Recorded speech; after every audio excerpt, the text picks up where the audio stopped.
So guys ఇక్కడ mass లే offs terminate అయిన వాళ్ళు ఎంఎన్సీలో ఉద్యోగాలు పోగొట్టుకున్న వాళ్ళ పరిస్థితి ఏంటో తెలుసా? ఈ వీడియోలో దాని గురించి మనం మాట్లాడుకుందాము. దీనికి సంబంధించి ఆల్రెడీ డిఫరెంట్ కంపెనీస్లో మిడ్ లెవెల్ నుంచి స్మాల్ స్కేల్ కంపెనీస్లో వర్క్ చేసిన వాళ్ళు కానీ కొంతమంది నాకు ఇచ్చిన సమాచారాన్ని బట్టి దీని గురించి నా వ్యూ అనేది అసలు ఏం జరుగుతుంది, ఎంఎన్సీలో ఉద్యోగాలు టెర్మినేట్ చేసిన తర్వాత వాళ్ళ పరిస్థితి ఏంటి అనేది దీని గురించి ఇక్కడ మాట్లాడుతూ ఉన్నాను.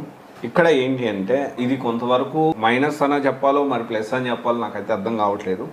ఎందుకంటే చాలామంది ఉద్యోగాలు పోతున్నాయి, ఎంఎన్సీలో వాళ్ళు ఉద్యోగాలు తీసేశారు, వీళ్ళకు ఉద్యోగాలు తీసేశారు, వాళ్ళని టెర్మినేట్ చేశారు, వీళ్ళు మాస్ లేఅఫ్ చేశారు. రీసెంట్గా చూసుకుంటే టెస్లా కంపెనీ చాలామందిని చేసింది, తర్వాత గూగుల్ కంపెనీ, తర్వాత రకరకాల అన్ని కంపెనీస్, మెటా కంపెనీ కానివ్వండి, ఆ కంపెనీ లేఆఫ్ చేసింది, ఈ కంపెనీ లేఆఫ్ చేసింది అని చెప్పి నిత్యం మనం వార్తల్లో చూస్తూనే ఉన్నాం ఈ ఇన్ఫర్మేషన్ అంతా కూడా. ఎంఎన్సీ కంపెనీస్లో మాస్ లేఆఫ్స్ టెర్మినేట్ అయిన వాళ్ళ పరిస్థితి ఏంటి అంటే ఇక్కడ రెండు విషయాలండి. ఒకటి, కొన్ని కంపెనీస్ వీళ్ళని ఎతుక్కుంటూ ఎవరైతే ఎంఎన్సీ కంపెనీస్లో మాస్ లేఆఫ్స్ కానీ టెర్మినేట్ కానీ అయిన వాళ్ళని వెతుక్కుంటూ వాళ్ళకి జాబ్ ఆఫర్స్ ప్రొవైడ్ చేస్తున్నారు. కానీ ఎందుకని అంత వెతుక్కొని ఒక కంపెనీలో ఉద్యోగం తీసేసిన వాళ్ళని అంత వెతుక్కొని మరీ కంపెనీస్ ఎందుకు తీసుకున్నాయండి? ఇక్కడ ఏంటి అంటే అక్కడ ఉన్న కంపెనీస్లో కొంత శాలరీ కానీ కొంత పే కానీ ఇస్తూ ఉంటారు కదా, వీళ్ళు ఏంటి అంటే డెఫినెట్లీ వాళ్ళకున్న పరిస్థితులు తీశారు కాబట్టి కొంత టెర్మినేషన్ ఇదంతా ఉంది కాబట్టి వీళ్ళు ఒక 15%, 10%, 20% అక్కడ దానికంటే తక్కువ శాలరీస్ ఇస్తాము అని వీళ్ళకి జాబ్ ఆఫర్స్ చేస్తూ ఉన్నారు. వీళ్ళు ఏంటి అంటే తక్కువలో వస్తారు, మంచి ఎక్స్పీరియన్స్ క్యాండిడేట్. వీళ్ళని ఎవరు తీసుకుంటున్నారు? ఎవరైతే స్కిల్ ఉందో, ఎవరైతే బాగా కష్టపడగలుగుతారో వాళ్ళని తీసుకుంటున్నారు.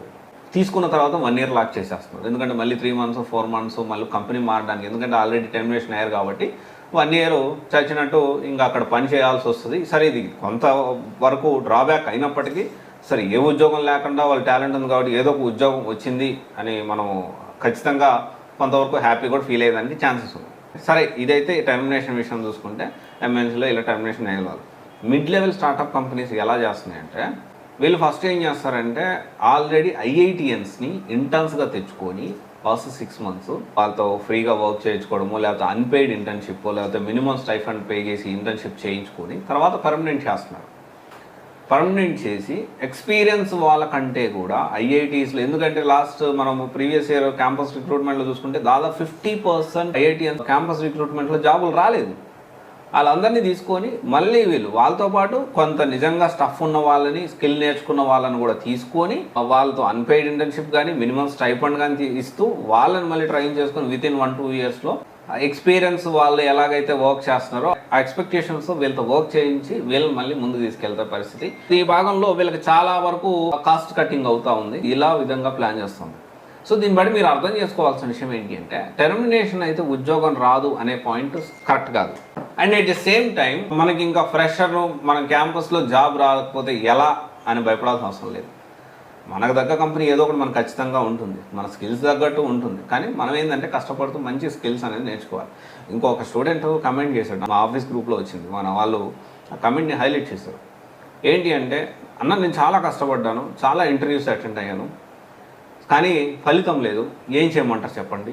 ఏదో ఒకటి ముందు నా కెరియర్ స్టార్ట్ చేసేవాళ్ళు కాబట్టి ఏదో షార్ట్ కట్స్ గురించి ఎతుకుతూ ఉన్నాను అని చెప్పి అడిగారు. నేనేం చెప్తున్నానంటే, తమ్ముడు ఒకటే అమ్మ గుర్తుపెట్టుకో, నువ్వు జాబ్ వచ్చే వరకు ప్రయత్నం చేయలేదంటే దాన్ని ప్రయత్నలోపమైన అంటారు. సక్సెస్ అయ్యే వరకు నువ్వు కష్టపడాల్సిందే. ఎప్పుడైనా దాంట్లోనే మజా వస్తుంది, గుర్తుపెట్టుకోండి. ఏదో ఈజీగా జాబ్ వచ్చేయాలంటే అలాంటి పరిస్థితి లేదు. There are many people, hard work చేసే వాళ్ళు చాలామంది ఉన్నారు. మనం సింపుల్గా ఒకదాన్ని మనం ఏదో జాబ్ వచ్చేస్తుంది తెచ్చేసుకోవాలి, ఏదో అడ్డదారుల్లో షార్ట్ కట్స్లో వెళ్ళిపోవాలంటే కష్టం. ఆలోచించండి ఈ విషయాన్ని. ఓకే, ఇదైతే కంపెనీస్లో ఇంటర్నల్గా జరుగుతుంది. ఎంఎన్సీలో వద్దన్న వాళ్ళని పోతే పోనీ చిన్న చిన్న కంపెనీస్, మిడ్ లెవెల్ కంపెనీస్ కొంచెం తక్కువ శాలరీస్కి మా దగ్గర పని చేయండి అని చెప్పి వాళ్ళని గేలం వేసి వీళ్ళ కొంత బెనిఫిట్ వీళ్ళు తీసుకొని వీళ్ళు కూడా ఎంతో కొంత శాలరీ ఇచ్చి వర్క్ చేయించుకుంటారు. సో ఇక్కడ టాలెంట్ ఉన్నోడు జాబ్ పోయినా ఇంకో కంపెనీలో జాబ్ దొరుకుతుంది అనే నమ్మకం మీరు పెట్టుకోండి. ఓకే, ఇది జరుగుతూ ఉంది. కావాలంటే మీరు కంపెనీస్లో పనిచేసే వాళ్ళని కొంచెం ఎంక్వైరీ చేయండి, ఇన్ఫర్మేషన్ తెలుసుకోండి, క్రాస్ వెరిఫై చేయండి, నేను చెప్పేది నిజమా కాదా అని. Okay, thank you. This is Raj signing off.